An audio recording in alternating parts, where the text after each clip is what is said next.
Right, I think I'll leave it on this view for now, actually, just given what I've just had to do. Right, okay. Good morning, everybody. I think it's just about still good morning. Right, what I wanted to do today, well, actually, I'll take a step back first of all. I'm Alex Herschel. For those of you that I don't know or haven't met before, I spent the first 10 years of my career as a marine ecologist and carrying out environmental impact assessments, and the last 15 years working with governments and the private sector to help them understand really the risks and solutions to the natural environment. So hence the topic of my presentation today, which is mainstreaming biodiversity and natural capital. Is it just jargon and greenwash, or is it the difference between making the connection between biodiversity and decision makers? So what I want to do really is, and the reason I wanted to do this talk is to follow on from one of the workshops that we held last year at the Inter-Island, where we concluded that there was a need to bridge the massive void between the evidence and research that we're all painfully aware of, that our biodiversity is valuable, it needs protecting, it's in serious risk. And the seeming complacency that we witness in the public and private sector, where the natural environment is pushed down the priority list by decision makers. And really the fact that it's increasingly being overshadowed by the global issue of climate change. So what do we need to do differently? And although we've been shouting loud and would like to think clearly about these threats and about our natural environment, it's not getting heard, or maybe not as much as we want it to be. So if we can't speak any louder, where we came with the conclusions that we came to in the workshop last year is maybe we need to learn to speak a different language. Maybe we need to learn to speak the language of decision makers. And this is where we move on to biodiversity, net gain, natural capital accounting, mainstreaming biodiversity. Are these terms just jargon, or are they that solution that we need? And what would we need to do to integrate these in at a local level? And could they do more harm than good? Should we shy away from them, or should we embrace them and see what potential they've got to help us in managing our natural environment? And certainly in Guernsey, the evidence is there in the fact that our natural habitats are declining at a rate that we need to be aware of and we need to stop. So I don't have all the answers, but what I want to do is share with you what is happening in Guernsey, both at a corporate level and a states level, and how local research and understanding of our priority habitats and species is absolutely key to unlocking any future potential for natural capital and other such strategic decisions or decision-making tools for Guernsey. And then I suppose I just want to finish off by just emphasising that natural capital is not a sole solution. Biodiversity net gain is not a sole solution. It's just one of those building blocks in controlling risks to our natural environment. It's not replacing any of the existing structures. It would never intended to be. It's got a purpose, and it is trying to get through to those decision makers. So let's see if this works. Hey, brilliant, this is a start. Okay, right. So what do we know? We know that climate change is centre stage. We know that it's now getting listened to. We know that we have international and global targets that we're working to. Locally, we've got targets. We've got a climate change emergency that's been announced. We've got local business such as the ESI Monitor, who are working brilliantly with the local businesses to help them understand their carbon emissions. Why is climate change becoming so centre stage? Well, obviously the research is speaking volumes, but also I think a real turning point for understanding about climate change has been the fact that it's tangible, that there's figures that you can attach to it, that businesses and governments can understand real figures. And I think that certainly helped in that language that needed to be understood by decision makers. It took them decades, but we got there. So how about biodiversity? What's changing? Is this where we're moving into talking about natural capital? And you can see down the bottom there, how is the UN's global biodiversity framework? Could this be the new Paris Agreement for nature? So obviously the Paris Agreement is now signed up internationally by all nations to meet the targets. It's science, and science-based targets is the main tool to get there. So it's linking back to science. So what do we need to do? And where are we? Certainly in the last year alone, the shift in understanding more or putting biodiversity more into centre stage is astronomical. So I think what I wanted to do is I wanted to just share with you here on this screen. You've got a very smiley face of Matthew Aguala. Now he attended Guernsey last week for the Institute of Directors annual convention. Now I was one of the presenters at this incredible convention, attended by 650 decision makers in the business community. And the topic was sustainability, and it was and the focus on natural capital and climate change, and how can a small island make a big difference. So what I want to do now is I want to show you, now this is where the wonders of technology, I had got it all loaded up and this is the reason it crashed. So if I disappear, I may be back, I may not. Let's see if this works. I want to just show you a clip that was played at the Institute of Directors event. And it certainly got attention. Is this going to work? Let's have a look.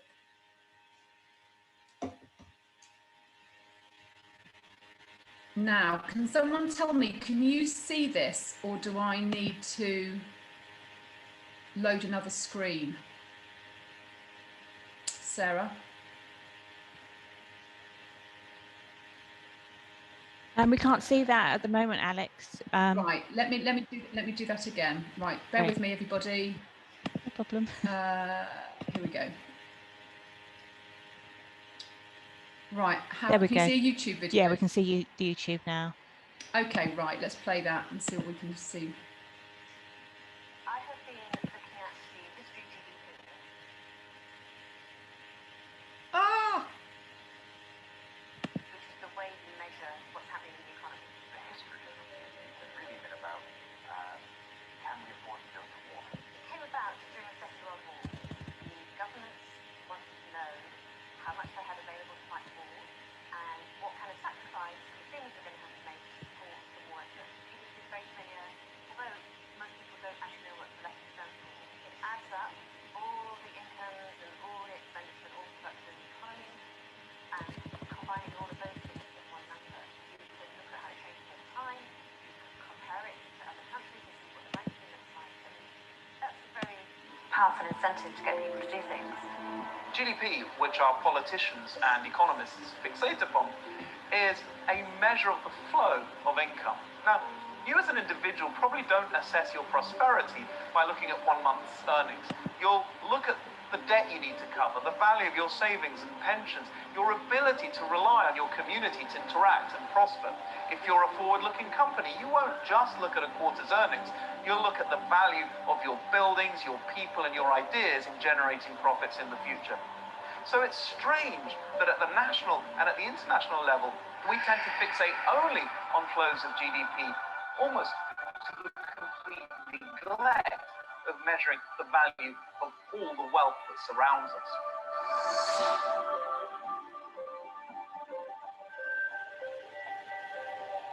How we measure the economy now with GDP, there are all kinds of assets that we're using without properly accounting for it, and therefore we don't know if they'll be there for future generations. Boosting GDP has brought about massive reductions in child mortality, massive reductions in deaths from preventable diseases. But the problem is that it's also created, in the process, some pretty big environmental problems.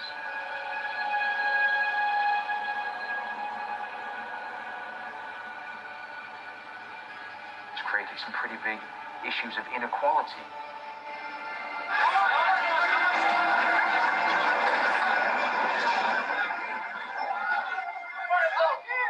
Obviously, measuring social and natural capital is not going to be easy, but it seems staggering that we make practically no effort at all. And indeed, imputing zero into our calculus of those forms of assets is clearly going to lead us into serious risks and uncertainties. We are looking at a balance sheet for the country, as well as knowledge about what income and consumption is in any period of time. And the purpose of doing that is that if you don't have a balance sheet, you've got no sense of sustainability. You don't know if you're eating the future for today's consumption. our measurement of prosperity really needs to include the damages to these immense sources of our future well-being and indeed our future survival. So we might try to think about putting a value on all of these different kinds of assets that we're looking at on the balance sheet.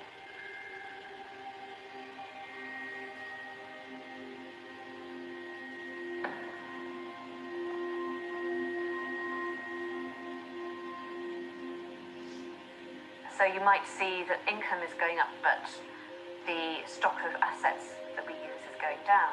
And you understand that trade-off better if you have two numbers and not one number. But where along a global supply chain should we actually attribute a liability? When we're assessing the value of our assets, the value of our wealth, we need to make a judgment on the stream of benefit that those assets will generate in the future. And that means you have to encompass expectations. But the fact that we have to deal with the future means that sustainability is embodied in wealth in a way that it isn't with GDP.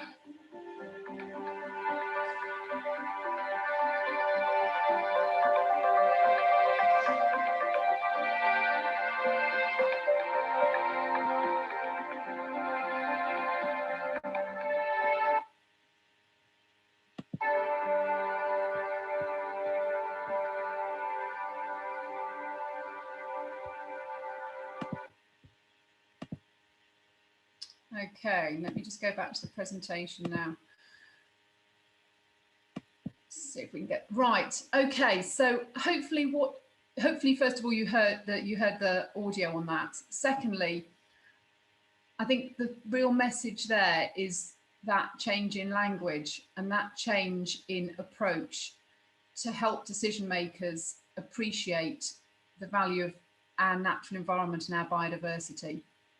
And certainly when I started 25 years ago, had thought that one of the annual conventions for the Institute Director would be showing this and focusing on nature, I certainly would have been amazed. It's sad that we've got to the point that actually the reason is because the world hasn't been listening, and in the meantime we are obviously in the situation we are with our environment. So really what I want to do now is I want to bring the focus, if I can actually get this to work, onto what's happening now, bring it down to in terms of the Channel Islands and in terms of Guernsey, just purely because that's the example I can bring. So in terms of what's happening now, there is, whether it is in the finance sector, whether it is the commercial sector, they are sitting up now and wanting to make that link not only to climate change, but also to biodiversity and using the term natural capital.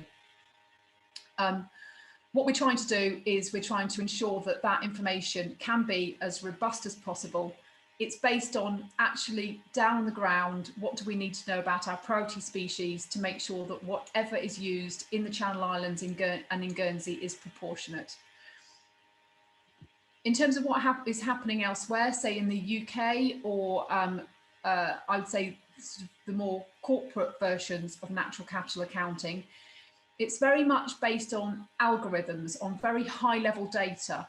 And that data is being pulled together by some sort of very key indicators, which doesn't give you the level that maybe me as an ecologist, you as ecologists and passionate about particular species, particular priority species and habitats, need and want to have reassurance that that's being factored into those valuations.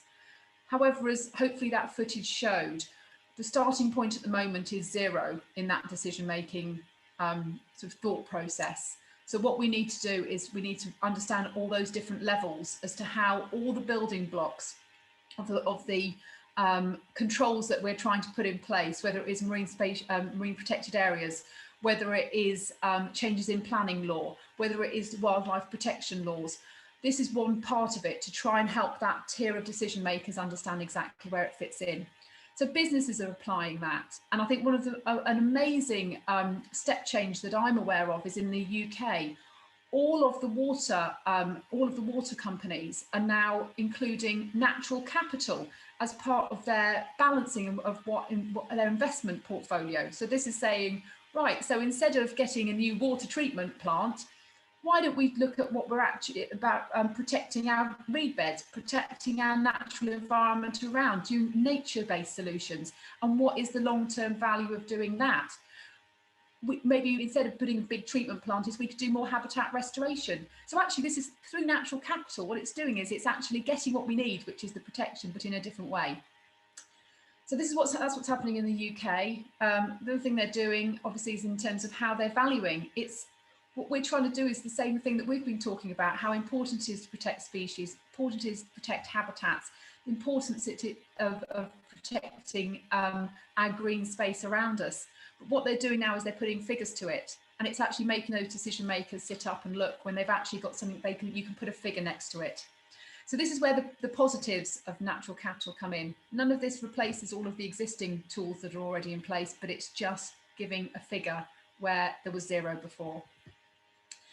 So coming down to Guernsey, where are we? As in 2020, in July, we released the strategy for nature. As part of that, it is connecting and raising awareness about nature. And it's also here we've got ensuring that economic, social, and environmental value of nature is built into decision making. And part of that is not only building awareness about the value of nature, it's also working with businesses as to work out how they can understand their natural capital impact. So again, this is trying to help in that decision making. And for the states of Guernsey, it's developing a natural capital atlas and biodiversity net gain for use in Guernsey. So how are we going to do this? The slide that I've got showing here, it looks very busy, but really what it is it's showing how we are taking that base data, which we are collecting, and we're putting increasing funds and resources, hopefully from next year, into collecting that data, collecting that ecology data. That information is invaluable in terms of going into our Ramsar management, in terms of our habitat and species plans, in terms of priority species and indicator groups, in terms of our strategy, in terms of our planning applications and what evidence base we've got. So all of this data is so valuable there. But then you can start moving it along that chain, and you can say, if we can start building up our GIS habitat mapping, we can start understanding the layers of how our environment is used, whether it is for recreation, whether it is in terms of air pollution, filtration. How does that apply to our economy? So we've got to collect that data, but by asking for that data, it's starting the decision makers to think about, oh, why are they asking for that data and how does it all link up? So we've got that biodiversity data. We're going to have that data. We're going to get that data in terms of what it means for recreation and the likes. And then we move over in terms of, we've been talking about the value of seagrass, not only as an amazing habitat, in terms of what it means for our commercial fisheries, in terms of what it means for nursery areas, but also obviously the blue and green blue carbon potential. So we need to map that, because then it links back into climate change again. And this is then moving it along again. In all of this data is building momentum. So this evidence base is so key. Or everything we've been talking about, everything we've been doing for all those years, it's still really valid. It still can be used in all of these different areas that we need to manage our species and our habitats. But we can also start helping those decision makers. And then we want to produce a natural capital atlas for the marine environment and for land. And once we've got that, we can help use that as part of our planning process and our FEPA application process. And then we're moving further along under the government work plan, all of these initiatives, and this is where we're going to get that funding. So for the first time, we've really got nature up there in those priority areas for the government to resource and fund, and we're really working hard to do that. So we're taking that strategy for nature forward. And the Blue Economy Support Plan it started in October. So that's going to be running for a few years. And as part of that, we want to be working with other jurisdictions. We want to learn from what Jersey's been doing. We want to see, we were talking yesterday about, can we think big? Well, I think this is the potential that we can do that. And I think that's where I really wanted to sort of share exactly what we're doing in Guernsey as to how we're taking that zero that we've got at the moment and trying to turn it into something on that balance sheet. And I suppose just finishing off by saying all of this data that is being collected and being talked about is so key to help us build those layers of our natural capital accounting. So yes, sorry I couldn't be part of the talks earlier today, and if there is further talking about how we can get that data and all work together to maybe find out whether there is opportunity for an island-wide approach to natural capital accounting and getting those layers together, because we're all going to be facing the same challenges together.